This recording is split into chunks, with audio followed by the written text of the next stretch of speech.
Welcome back to the So There I Was podcast. I'm your host again, Travis Womack, and today I have Jared Reafs coming from Washington State, way up north, and served in the Navy from the early 90s. And I'll let him do a little more introduction about himself and just kind of a brief little history of you there, Jay.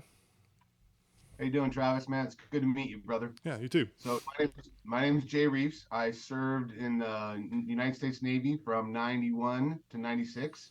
I spent 5 years aboard the USS Nimitz and the last three out at NAS Whidbey Island. Nice, good deal. So we're gonna have a little fun today, I'm pretty sure, because my knowledge of the Navy is involving their ships on water, and it's about as far as it really goes. I'm a paratrooper, so we'll try to keep the jokes against the Air Force at a minimum. But it's probably not going to happen. We'll probably make fun of the Marines at least half the time we're here too. So Jay, the only requirement is telling your story and kind of what happened in your career and fun stuff, hilariousness, is that you have to start it with "So there I was," because that's how all the great stories begin. So Outstanding. I'll pass you the floor. Awesome, Travis. Appreciate it, man. So there I was. Let's set the Wayback Machine to 1993, and I am at MEPS, and they decided that they were going to let me in. That was their biggest mistake right there. So off I went to, I asked when I was talking to my recruiter at that time, I said, so look, man, I need something hard. I need the hardest boot camp you got. So they said, Great Lakes, and we'll send you in August. And I don't know if you guys all know Chicago area in August, there's heat conditions. Mm-hmm. It gets 90, 95 degrees. So when I showed up there, it was really, really hot, like a lot hotter than it is in Washington State ever. Yeah. So, they would PT us out there until we were drowning in sweat and bring us inside. And when I graduated boot camp, there was 4-6 inches of snow on the ground. It was definitely exactly what I thought it was going to be. It was a training session. It was learning, and I was very happy with what took place there. I'm a third generation Navy. My grandfather was in the Navy. My father was in the Navy. So it was just kind of one of those, and when you get older, you're just going to join the Navy. So, okay, fair enough. And off I went. So that kind of covers boot camp. And then they said, hey, look, we're going to put you aboard the US. I asked for anything but in Washington State. I said, I want to go anywhere. Doesn't matter where it is. I don't care. Just send me someplace, just not Washington. They said, great. We're going to send you to the USS Nimitz.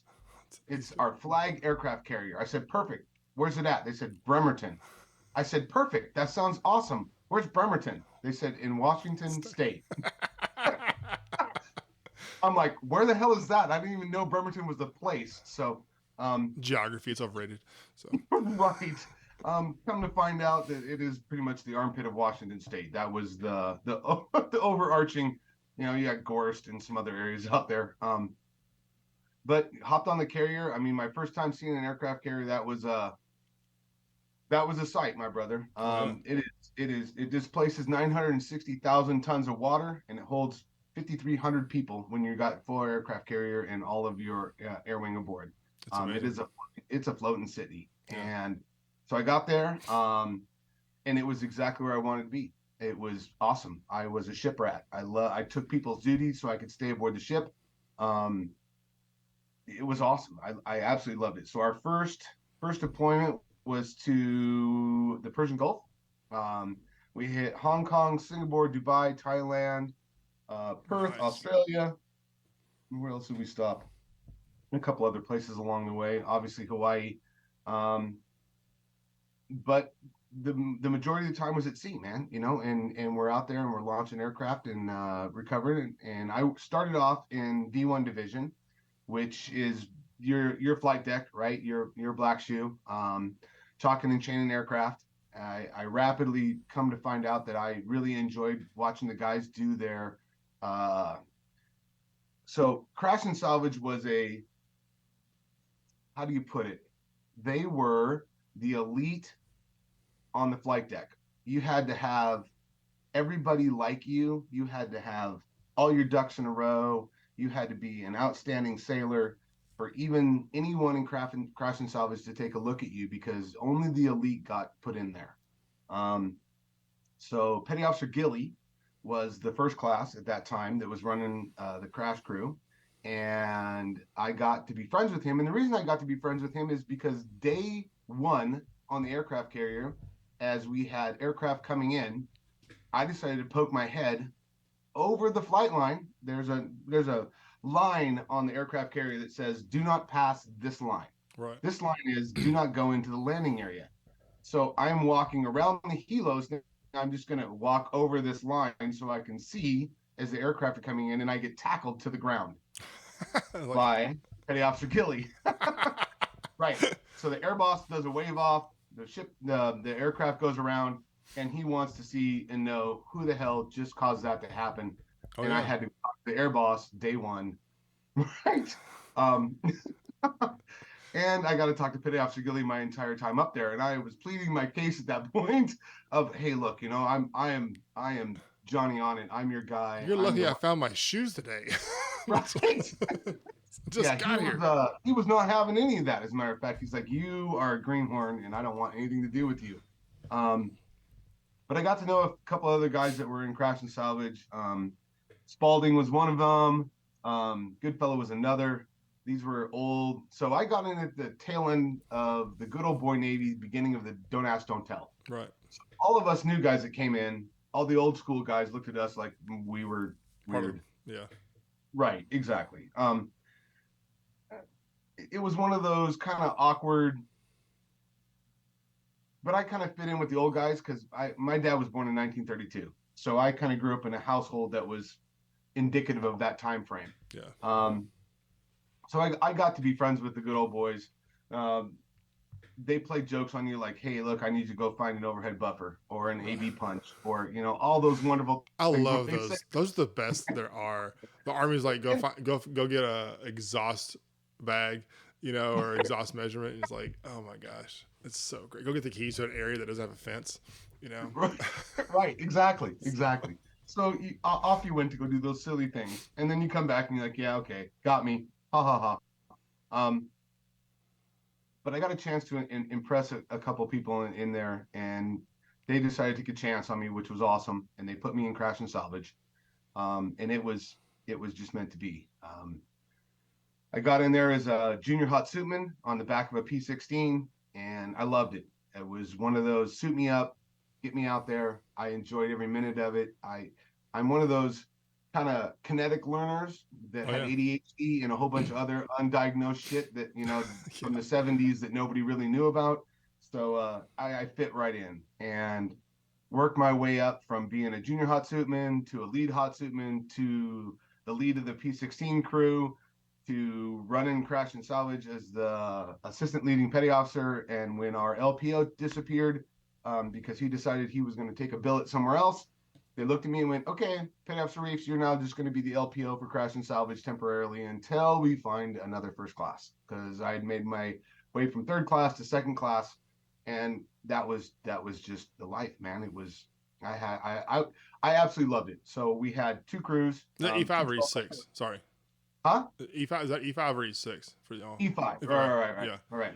The Navy ranks. I was 20 years in the Army. I still to this day, I'm like, I don't know why there's so many letters in your rank, and like you see the name tags, and I'm like, right, why do you have the entire alphabet? I don't like. It's got your job, your favorite color. Like, what is going on here? Well, it's the Navy, so that's the way we do it. Yeah. ABH2. Yeah, that was ABH2 Reefs. So, and it was a blast. We had a couple different warrant officers come in.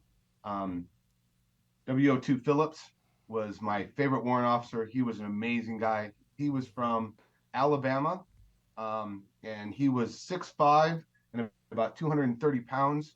And when he spoke, everybody listened. Yeah. And it was one of those awesome. I loved it. So I got fully qualified in running the crash crane, and that was kind of my niche.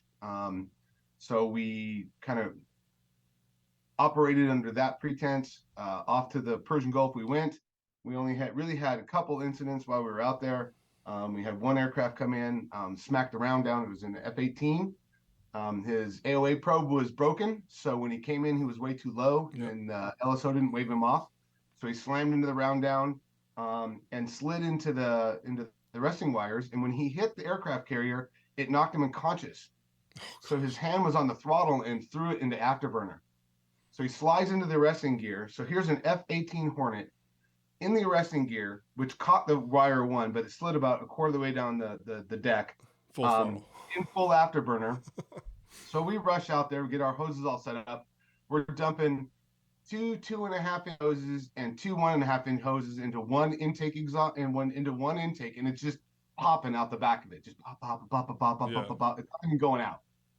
They roll the crash, the 6K around the other side, pop the canopy, reach inside, kill the engines on it, pull the pilot out, and away we went. And we tapped ourselves on the back and said, "Aren't we awesome?" That's a crazy day. I've always, like, you know, a few times in my career done and been involved in some aviation stuff, you know, helicopter obviously, and people don't realize, like, it's a game of inches, literally. Oh, yeah. You know, like in what, you know, non-Navy people. I mean, two of my granddads were in the Navy on ships, obviously, so they were the World War II times. So I hear all their stories all the time, and it's a different war and different Navy back then. Good God. Yeah. And but they give me a hard time. But most people who, if you've never been around a ship, you know, like, it's constant. It is constant, day in, day out. You know, especially an aircraft carrier, it's even worse, where stuff is launching and landing, you know, and if you're not launching and landing stuff in some capacity, like what's the you probably know the name of it. I'm gonna get this wrong, but there's a supply ship out there with y'all, and they have those little, like, floating bridges to bring, like, on a zip line to bring the food over, you know. Right. And, like, there's a great video I found of that one day, because I'm a logistics officer for the Army, or was, and I was like, I've done some crazy logistics. I've never done that. I've never had to transport food across, like, a football field across the Atlantic. Right. So yeah, they bring one of those supply ships alongside of us, and we would do shot lines across to it, and then run small stuff, and then big line over to it. And I learned some logistics when it came to that. So one of those is once the large lines are tied off on that thing, the aircraft carrier and the resupply ship have a pull away. They're trying to actually get away from each other when they go directional, right? So instead of going straight, they actually have a little bit of a 3-degree, right, exactly, away from each other. And the reason for that is because the air going in between those ships is trying to pull them together, right? It's a vacuum. So it's the same tornado thing under a bridge. Exactly. So there's this thing called synthetic snapback. This is when the lines get taut. So there is a small piece, it's called small stuff. It's a piece of rope that's tied to one of those large 4.5-inch lines. Mm-hmm. And when it gets taut, it starts to make a snap sound. It starts to get a poppy sound to it. Mm-hmm. Like when you push on the stuff that comes in your wrapper together, it's got a little poppy stuff on it, right? Yeah, same thing. You start popping that's what that sounds like. And when one of those lines goes to blow, it will literally cut a human being in half. Oh, yeah. And we've had a couple lines pop, and it came back and dented the 3.5-inch steel that's on the aircraft carrier. I mean, that was one of those kind of reality check things of, hey, look, this is not a safe place to be. Yeah. I mean, really. That's going to leave a mark. Yeah, exactly. So, that's crazy. You talk about the first time you ever saw a ship. You know, I'd love to hear more about that, because it's if anybody's never seen an aircraft carrier, you know, that's the what classes are those? This Nimitz class, isn't it? It's a Nimitz class carrier, right? Yeah, and it's the Nimitz, which was the flagship of it all. But, you know, I've gotten to see the Ford class carrier that just came out, and it's like, but years ago, there was, I think the Enterprise had just come back. It was like 2007, I think. And I was going through Virginia, you know, went through Norfolk, and that thing was pulling up, and you're like, holy crap, that is a big freaking boat. You know, like, there's a difference between boat and ship, and I understand. Like, I have a 17-foot boat. I do not have a whatever that thing is. That it was. I was like, oh my gosh, that is massive. Yeah, you got about Hey. There we go. Hey, go. Go see mom. There we It's go. always fun when someone else comes home. Yeah. So the flight deck on USS Nimitz is 4.7 square acres. Yeah. Just kind of wrap your brain around what 5 acres would look like I of know. land. I live on that right now. Right, exactly. And that's what you're looking at. So you stand on the fantail, which is the stern of the ship, and you watch the bow drop down, and there's water, and then it comes up, and there's nothing but sky. Yeah. I mean, you can't see any water at that point. And that's just normal on an aircraft carrier. That's a Tuesday. That's just going through normal 20-foot swells that are out there at the sea, and that was pretty cool. Those I are can tell crazy. you quick. Go ahead. Sorry. Go ahead. Oh no. Go ahead. There's a crazy video of a ship doing that. I don't know if it's just too narrow or what, because I don't know ships, but it broke the ship. Like it was the water came over the stern, I guess, or the bow, and you hear that shit go. I give up. And you're like, you just we call that Titanicing? Is there a term for this, or So when we were coming back from Westpac, and I'm going to skip ahead a little bit. I'll go back to the time when we were out at sea and back in the Persian Gulf. But when we were coming back, one of the things that we ran into, so we come into San Diego and drop off our air wing, and then we go north back up to Bremerton. And we dropped off our air wing, and we were going north. And as people don't know, but an aircraft carrier does figure eights.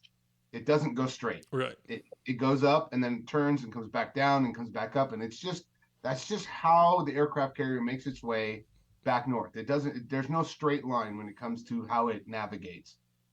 Again, this is just no air wing aboard. No, we're not doing flight recovery, which is normal. I mean, it does that when we're doing flight ops. It's just presence. But it's just what it does.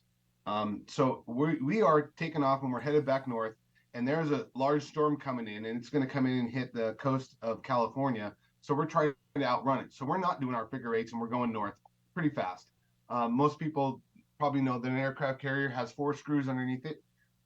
The 2 in the middle are the prime for propulsion, and the 2 outside are designed for turning. But they will use the 2 on the outside for propulsion at times when they're trying to go faster than 32 knots. So we're just going to say that an aircraft carrier can do 32 knots because I think that's what the technical manual says it can go as fast as, and we don't want to break any kind of confidentiality. So we'll say nobody knows. Doing 32 knots. Yes. So this storm is coming in behind us, and we're trying to outrun it going north. Now, there's another storm that's coming in towards Washington, the upper part of Washington, kind of Canada, and we're thinking, okay, that all the weather says, look, they're going to hit the coast and they're going to roll inland. So the one behind us hits the coast and starts rolling up. So San Diego starts rolling up towards Oregon. The one that hit the coast that was higher Washington, North Washington, Canada, hits the coast and starts rolling down. So we're headed up towards Bremerton, and captain comes on the 1MC and says, okay, so we got a storm that we're trying to outrun. So we're putting the pedal to the metal to get away from it. And the one that's up north is going to hit the coast and roll in. About 2 hours later, he comes back on the 1MC and says, we're going to set zebra on the ship. And we're coming to a dead stop. And I went, well, that's not normal. That's not something that we ever do. Yeah. So here we are, 100 miles off the coast of Oregon at that point, and there's a storm rolling behind us and one coming down in front of us, and we had 60-foot swells. So the aircraft carrier, the flight deck is 80 feet above the water line. Yeah. So we set zebra on the ship and lock it down, which means anything that we had left on board that was up on top of the flight deck is now put into the hangar bay, and we got secure chains on everything else, and the captain says nobody on the flight deck. So we are in the island on the aft end of it. And of course, at 20-year-old boys, we're like, well, what would it be like if we just looked? Yeah. So we poke our heads out of the back of the crash shack, and we watch the bow of the ship dip down and a wave crest over it, and about 15 feet of water come rolling over the entire aircraft carrier and on the other side. Now, an aircraft carrier can take a 12-degree list, which means 12 degrees port to starboard, right, before it actually rolls all the way over. We were at 10 degrees. So it would roll over to one side and just stay there. It would hang for, I don't know, 5 or 10 minutes before it started to slowly start coming back the other way. Wow. And then it would go back the other way and it would sit there again and then come back. And the whole time it's doing, bow to stern. So yaw and pitch and roll in the water. And this lasted for about 2 hours. And we had some of the guys that were old school that were just ralphing their guts out. Right. Exactly. I want to throw just the story alone. I'm like, oh God, it sounds awful. My little bayliner hits a little wave in the lake, and I'm like, we should probably call it a day. I don't know, it's not gonna work out too well. This is too rough to ski out here today. It's we got some 8-inch swells, and I don't know if we can handle that. So I'm from West Texas, man. We don't have bodies of water out there. It doesn't exist. So I get you. Well, this has been a great time. I really enjoyed this. I wish we could do this for a lot longer. I would love it if we got to get your some of your other boys around the crash crew. I would love to hear if we can find the time to get them together to get the multiple points of view of that plane crash, because that's my favorite thing to hear is when people are like the random person's like, and I was eating a hamburger, like, how the hell did you get a hamburger? Like, what in the world, And then someone's like, oh yeah, I had some chicken nuggets in my pocket. Where did you get chicken nuggets? And it's like some stupid detail, and like, yeah, well, I was pulling the pallet out, and he had on Mickey Mouse socks, and you're like, what? Because we do stupid things like that, just for no reason. Oh yeah. People always remember the most random details, and then on top of that there's always the random additive to the story that has nothing to do with the story, like having chicken nuggets in your pocket, and right. I was eating Skittles like a bag of dip, and you're like, that has nothing. What? So that's my favorite thing to hear. So let's if you don't mind, let's wrap this up, and I look forward to catch up and get to know you some more through LinkedIn. If you're listening to this and you don't, you can obviously follow my LinkedIn account, and Jay's on LinkedIn as well. And you work with veterans now currently, don't you? A little bit here. Yes. So yes. So it's definitely veterans helping veterans, and all in good fun and different eras and stuff. And love to get you back on here with some of your buddies, and have some more fun. And if you're listening out there and you're in the Navy and Jay's story resonates with you, I'd love to get you out here as well, because if you're on one ship, you're on a different one, and the one thing we all do better than anybody else is one up each other. So if someone tells a story, you got to come in like, well, let me tell you what happened on my destroyer ship, Right. So I'm all about it. I'd love to hear it, and we'll get you out there.